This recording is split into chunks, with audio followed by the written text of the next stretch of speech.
akka Oromoo san ati gosa tana ati kutaa sanii ati kutaa kana jedhee morma walirraa kutee du'aa lafatti wal cafacafee jiraa wal awwaalee deemu sanii miti. Ka'ee ibii qabu wallaalaan akkasitti maqaa tokko soo himatu osoo amantii tokko qabu wal ajjeesu san kana jibbee kana keessaa bahe uummanni. Kanaafuu mirga qaba namni tokko bara waan tokko jijjiirachuu wanni kun naa hin taane wanni kun na baasaan jiru amantiin tunuu naa hin taane jedhee isaa taatutti deema namni ilmi namaa mirga dhuunfaati kun. Dirqama ammoo wal ajjeesuu qabdan achi keessatti akka Oromoo sanitti wal garafuu qabdanii gocha fokkataa shuukaneessaa ilma namaa irratti ilmi namaa harkaan hin raawwanne wanni hin taamin hin jiru maqaa Oromoo kana. Kana raawwatuu qaban yoo ka jettu taate isin warri Oromummaa keessatti hafe akkasitti idimee xuula keessan dhaloota dabarsaatiin wal ajjeesaa. Nuti ammoo kana keessaa baanee sabni qulqulluun moorooni ka jedhamu kuni walin ajjeefnu walin tuynu gosaa walin qoonnu gandaan walin qoonnu tokkummaa keenya labsina waan nama keenyaaf ta'u gadi deebisina rakkannu wal bira dhaabanna ija takkaa wallaalla jechuudha walirra duuna malee walin ajjeefnu waliif garteetiin hin boonna malee walin boochifnu kana fudhattaa itti gali fudhachuu Oromoo keessatti itti wal ajjeefnu yoo mundeessita anfalligi manyaan yoo kana isitti galla yoo nu ta'in galla carraan jiru yoo ta'e hundumaanaa iyyinu barnu carraa Oromummaa keessatti labsadda ujoolleen as jala jirtan warri Oromoo keessatti gartanii gochi shuukaneessaan isin jibbisiise warri wanni fokkataan dalagamu isin jibbisiise bakka kana makamaa tokkummaa keessan labsa alaabaa tanarra kaayadhaa bakka jirtanii tokkummaa keessan tookiidhaan akkana jettuuf uummanni Oromoo yaa'ee garee kanatti makamaa nama tokko yaanni tokko yeroo ga'u uummanni Oromoo keessan deema Oromoon koi me ate nama guddaadha dhombire carraa namaa kenne ayya jabaadha rabbi rakkataa ka keessa rakkate isinii haa baay'ee obboleewwan koo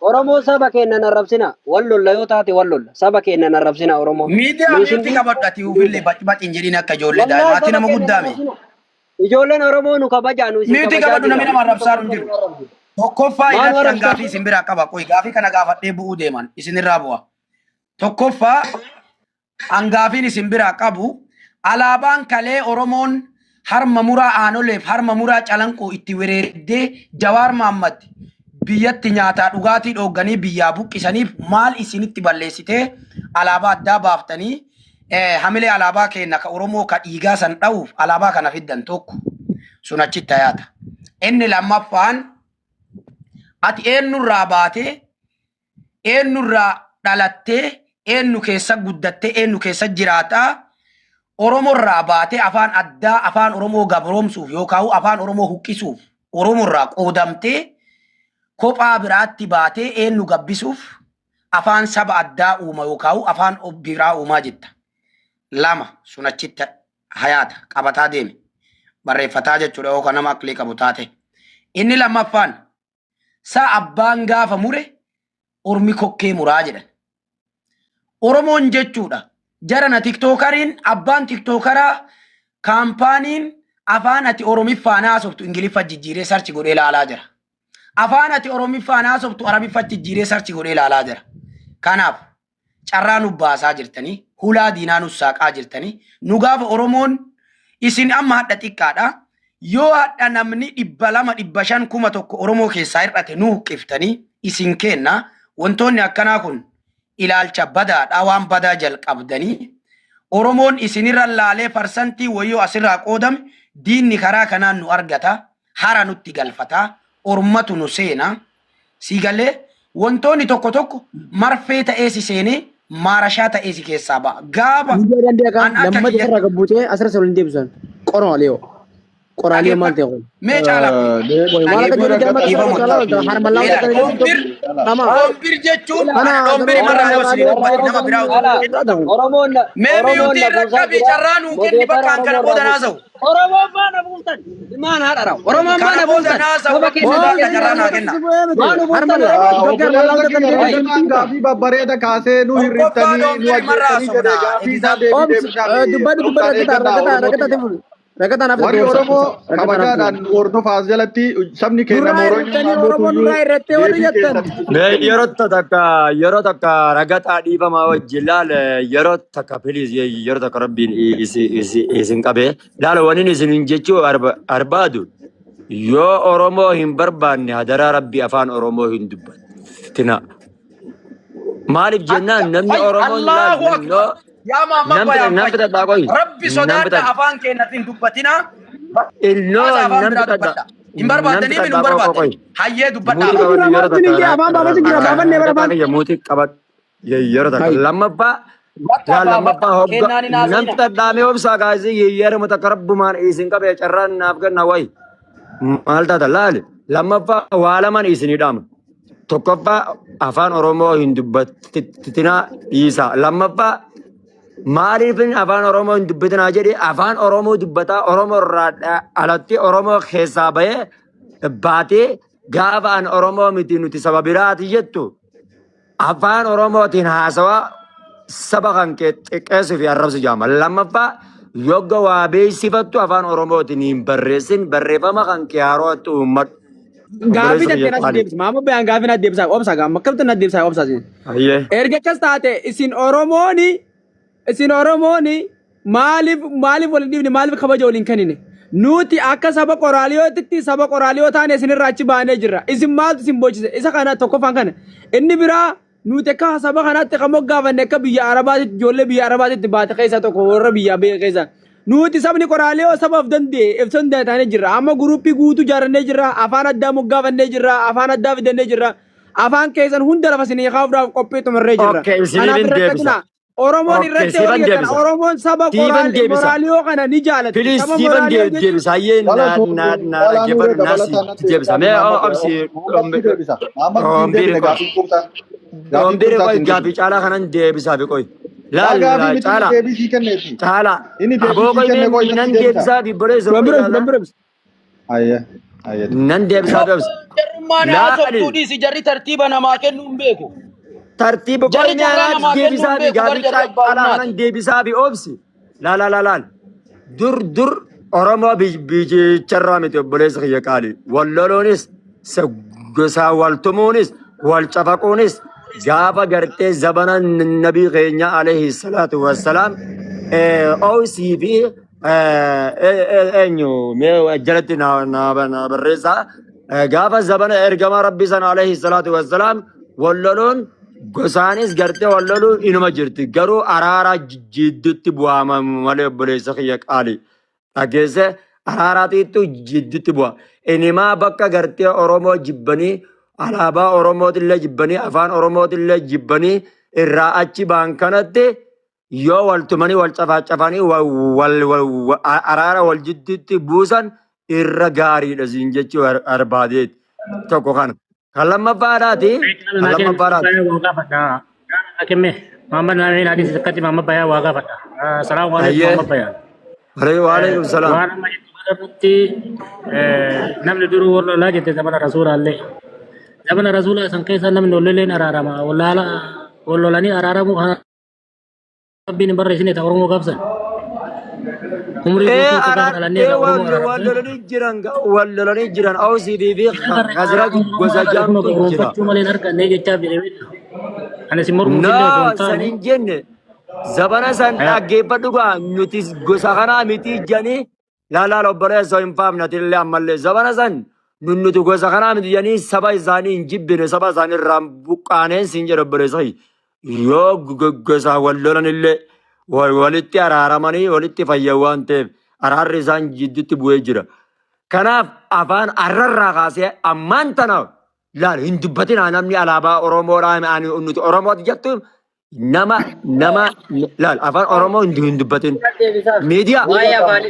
Dhiisi afaan Oromoo dhiisi gaafa akkaati bari'aate Oromoo miti jettee afaan Oromoo dubbattee. Dhageeffadhu. Miskiina biyya kana wallaahi. Waa'ee afaanii na dhageeffadha. Afaan feetee addunyaa irratti afaan kan dhufe dandeettii dubbattee dubbachiisuu qabaannaan afaan barbaadde fayyadamuu ni dandeessa. Oromoo gaafii isinii deebifna muutii nurraa qabadha. Afaan Oromoo hin deebisin afaan keetiin nuu deebisi. Afaan nu kenna keetiin dhageeffadhu. Akkuma amma bayaan afaan kamiin gaafatte? ati dura afaan saniin gaafadhu achi booda afaan saniin ati deebisa. maalitti beeyna isaanuun beeynu afaan isaanii durii qabanii sabaan madda. Mama bayan. Me dombir ogutakka danti ogutakka me ogutakka lal. Waninin jau anima lal masar ogumatakka wan san sirreessuudhaaf namuutu akka tibirraa xalaaqa godhu dhabeetuma oromummaadhaa hojii rakkatu jira wanni kanaa yoo kadhuftu taate anaatu dura miseensatti ta'a. Maaliifi jettanaan jee. Gaafa namni gaafa laal ummata tokkootu biyyaan hin jiru kana keessa jiraata ummata maqaa isaaniin dhawu abbaa biyya kanaati if jibbisiisanii ummanni sun gaara galeeti afaan kophaadhaa ummatee alaabaa kophaadhaa ummate ijoolleen tun amma wannummaan akka qoosaadha jaantuni dubbii ajaa'ibaati dhaggeeffadhu siifiin hima aatuma amma bayaana maree bunta dhaggeette gaafa rasuulaati sallallahu alaihi wasallam wal lolanii jette dhugaadha qabiilii wal lolanii nama karaa deemu miskiina qabanii muka hudduu dhiibanii sibiila hudduu dhiibanii ajjeesanii ni dho'isanii amantii keessanii jirti wanni akkasii Oromoon ayaa wal cabanii maali rakkoon qabu. No. Kan jadi galal nuti nuntaan isi wal cafacafaaf galas. Injir. Maa kuna isinu booda gana wal cafacafu teessan gaafa rabbi isin afaan walitti. Nuti waan kana balaaleffate bar. Balaaleffattan dubare wal miidhuu jiru jechuu qabdan malee afaan biibi. Ayyaa dammu Oromoo miti afaan Oromoo dhiisba. Yang dubbati media afaan Oromoo yoo ati afaan Oromoo dubbatte si arrabsaa beeku. Mama bayan afaan Oromoo miti nyaata na shidaa afaan kenna naasa'uu ni danda'a dhaggeeffadha. Afaan Oromoo dubbatu. Na dhaggeeffadha. Mama bayan ati nama guddaadha mama bayan mee carraan. Boo ati nama guddaan jennu guddaan rabbi muuti qabadha tuusi wajjaa muuti qabadhu taate naaf isaa wajjaa ta'u dura morsiinte ati nama guddaadhaan jeniti maayyi. Akka sabni Oromoo kun nama gabroonfatuu barbaadu laal miidiyaa sabni Oromoo kun akka nama gabroonfatuu bakka barbaadu amaarri amma afaan amaaraa yoo dubbatte afaan kennan dubbati siin hin jedhan nuti garuu afaan barbaanneen qabna nuti sa'aatii kanatti afaan kennan Muhammaditti yoo dubbatte dhaga'uu hin danda'u. Garuu alaabaa hin deebisa alaabaa warra hin deebisaa fi dhiifamaa wajja biibi. Rakkoon qabu alaabaan ta warra hin akka alaabaa hin taate oolna guddisaa isin argisiisa. No alaabaa akka hin taate oolan isin argisiisa na guddisa. Walitti hodhinee alaabaa tolchine. Infakke Senegal kasira kabko kachalle baraza imbeita afan kana imbeita kanchi layo sana Muhammad bayan bollo jai arra sab gola bayana ho ikar habisha tachalo aba ibro idal nase Morano Morano jadi afar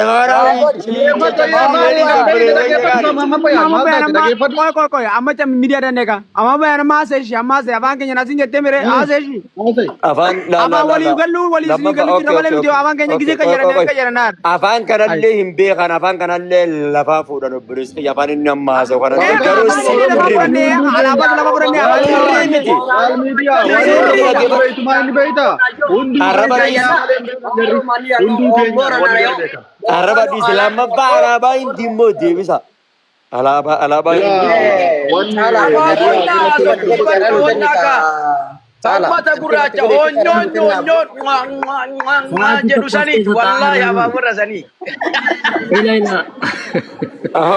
Oromo wantoon keenya malee beekta kaisanii ittiin jedhani beekta. Amma eenyuun rabbashu jira amma saba kamiin rabbashu jira amma warra haree warra kaaniin rabbashu jira. tokko tokko nasa hayu mani ma wal fitu barbaade. Mee carra mata kana kenna caala takkatti arganne. Master dubbadhu. Carra. Haya. Duraan dursine hundi keessan salaamu alaikum mata kenna. Baga jiraat. Ani amma ijoollee tanallee wanni qeequullee dhabee fi namni tokko beekta gaafa waraana yeroo baay'ee namni gaafa waraana seenu dhiibbaa maatirraa kan ka'e aaree seena. Yeroo baay'ee jechuun qeerroon biyya keenya wareegaan biyyaa caalaa aarii maatirraan waraana seena gaafa waraana seenee kan achiin du'a gaafsan maatiinillee ilmi waraana seena jedhee booya. Amma ijoolleen yeroo baay'ee namni Oromoo kun sirriidha. Qabsoo keessa namoota hedduu wareegamee xiqqeena irraa kaanee ijoolleen saba Oromootu baay'ee miidhame maatii irraa kan ka'e jechuudha. Namoonni ammootu ufuma maatima keessa ta'anii fi wal cabsanillee Oromoma. Waan kanarraa kan ka'e namni kun yaada kana kaase kana jechuu irratti ijoollee tanallee qeeqanii arrabsuun alatti mee Oromoo tana akkamitti tokkoomsina jenereeshinii warroota kaleessan dhiibnee nu ammoo akkamitti saba kana ijaarannaa akkamitti kaayoo keenya kana bakkaan gaanna jennee walleeffachuun ammoo filatamaadha jedhee fudhadhaani.